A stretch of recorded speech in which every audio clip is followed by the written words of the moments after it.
চোখের পাতা করছে ব্যথা, শেষে বুঝি পানি। রক্তগুলো টলমল ঝরবে এবার জানি। দু চোখ আমার অন্ধ হোক, বন্ধুর পাশে অন্য লোক, কেমন করে দেখবো আমি এমন অবিচার।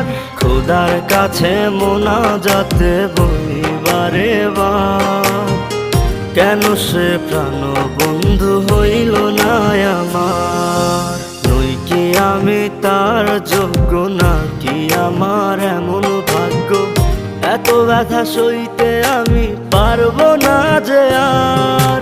খোদার কাছে মোনাজাতে বলি বারে বার, কেন সে প্রাণ বন্ধু হইল না আমার। খোদার কাছে মোনাজাতে বলি